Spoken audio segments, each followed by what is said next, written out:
আসসালামু আলাইকুম, কেমন আছেন সবাই? আশা করি সবাই ভালো আছেন। আজকে তৈরি করব মাছের কোপ্তা। এখানে রুই মাছের কোপ্তা বানাবো। রুই মাছ কাটা ছাড়িয়ে নিয়েছি এরকম করে। তো রুই মাছের কোপ্তা বানানোর জন্য এখানে নিয়েছি পেঁয়াজ কুচি, ধনিয়া পাতা কুচি, পুদিনা পাতা কুচি, কাঁচামরিচ কুচি। একে একে সব মশলা এবার দিয়ে দিব। দিচ্ছি পেঁয়াজ কুচি, এবার দিচ্ছি কাঁচামরিচ কুচি, দিচ্ছি ধনিয়া পাতা, দিচ্ছি পুদিনা পাতা, আদা রসুন বাটা একসাথে দিচ্ছি, 1 চামচের মতো দিলাম। ধনিয়ার গুঁড়া 1 চামচ, হলুদের গুঁড়া দিচ্ছি 1/2 চা চামচের মতো, 1/2 চা চামচের মতো মরিচের গুঁড়া দিচ্ছি, জিরার গুঁড়া দিচ্ছি 1/2 চা চামচের মতো। এখানে আছে এলাচ, দারচিনি একসাথে বেটে রেখেছিলাম, এটা দিয়ে দিচ্ছি 1/2 চা চামচের মতো। এবার একটু সয়া সস দিচ্ছি। এবার স্বাদ মতো লবণ দিয়ে দিলাম। 2 চা চামচের মতন কর্নফ্লাওয়ার দিচ্ছি। এবার ভালো করে মিশিয়ে নেব।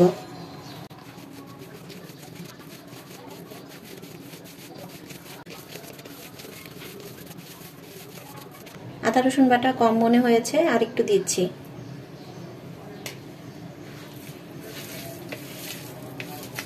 আমি তো রুই মাছের কোপ্তা করছি, আপনারা চাইলে যে কোনো বড় মাছের কোপ্তা করতে পারেন এইভাবে। মাছগুলো কাটা ছাড়িয়ে তারপরে মাছগুলো বেটে নিয়েছি। এই তো মাখানো হয়ে গেছে। এবার কোপ্তার শেপগুলো দিব। যার যেমন খুশি দিতে পারেন, চাইলে গোল করেও দিতে পারেন, আবার চাইলে বড়ার আকারে চ্যাপ্টা করেও দিতে পারেন। আমি হাতে একটু তেল মাখিয়ে নিয়েছি যাতে হাতে লেগে না থাকে। এই তো আমি এভাবে করছি।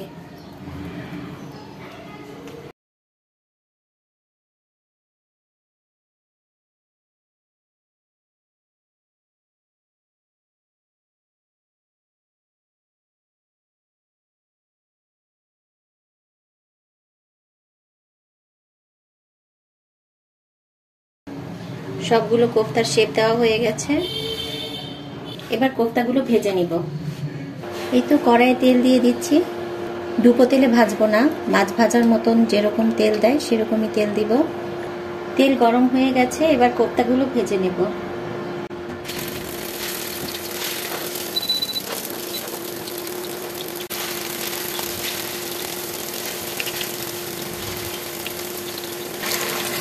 কোফতাগুলো 2 বারে ভাজতে হবে। চুলার আঁচ কমিয়ে ভাজবো। কোফতাগুলো এক পাশ ভাজা হয়ে গেছে, উল্টে দিচ্ছি।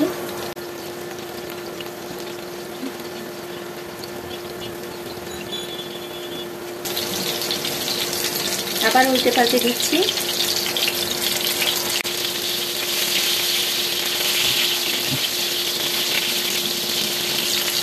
যেগুলো ভাজা হয়ে গেছে সেগুলো তুলে নিচ্ছি।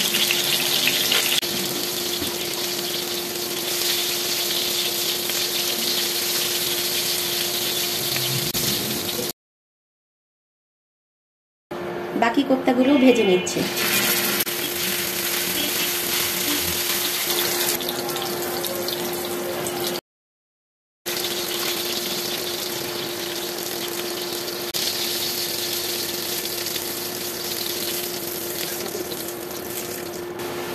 মাছের কোফতার সাথে কিন্তু শুকনো মরিচ ভাজা অনেক বেশি ভালো লাগে, তাই কয়েকটা শুকনো মরিচ ভেজে নিচ্ছি।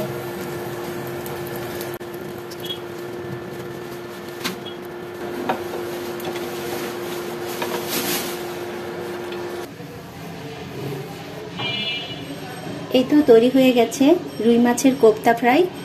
আপনারা ওইভাবে তৈরি করে খেয়ে দেখবেন, আশা করি সবার ভালো লাগবে। তো সবাই ভালো থাকবেন। আল্লাহ হাফেজ।